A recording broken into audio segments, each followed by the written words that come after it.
I'm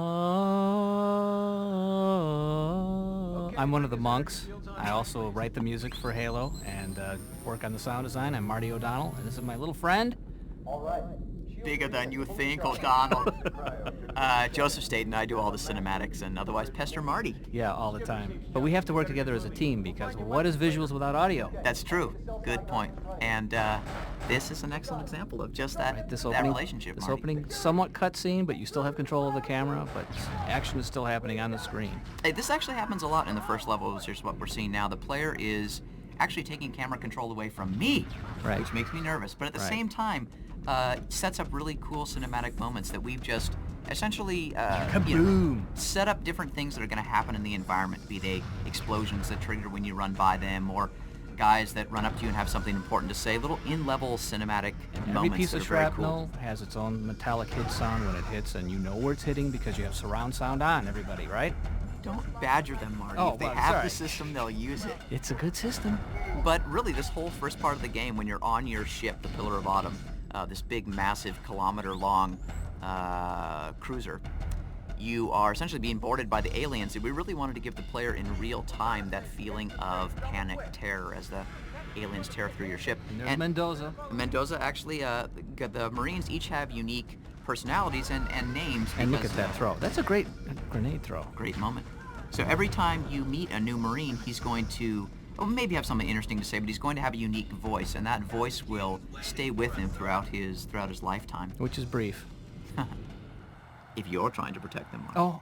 Oh. And this is a part of an insertion cinematic, what we call the cinematic moments at the beginning of a level, where we introduce the level to the player, show them the environment they're going to fight in, maybe show them a preview of the enemies they're going to face, that sort of thing. And hear the ambient background of the birds and the wind and the Covenant dropship coming from far away, and the music swelling as you see the sun.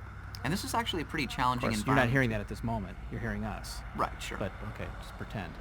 But a pretty challenging environment to actually try to create cinematics for and add sounds to, just because it is so big and imposing. And a giant waterfall over to your right, which is echoing off the cliffs. And it really, truly is echoing because we have environmental modeling, digital signal processing chip on the Xbox, which we can set to all sorts of environmental models.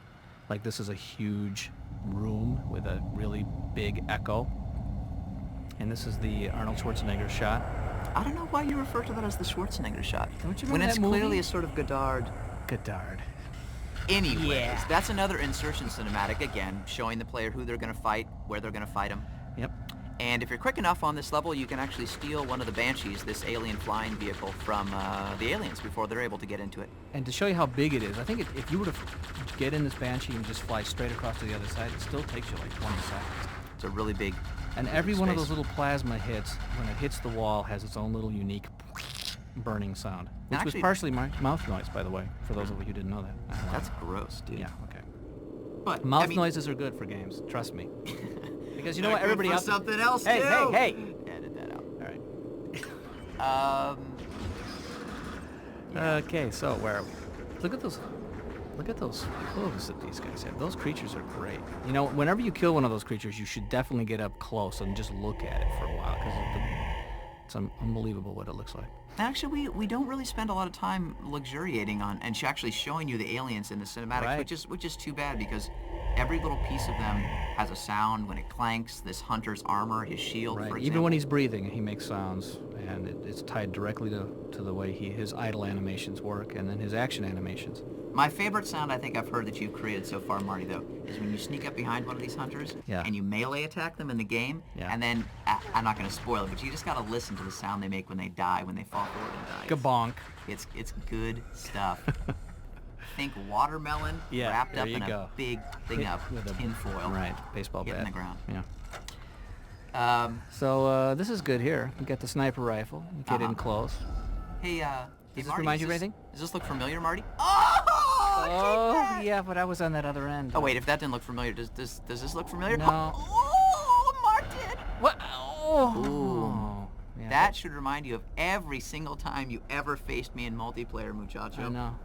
But that's because I actually spend my time working rather than playing till I get good. Hey, if you listen really close, I think you can hear the ice creaking. Yeah, and the snowflakes actually hitting the ice. Uh-huh.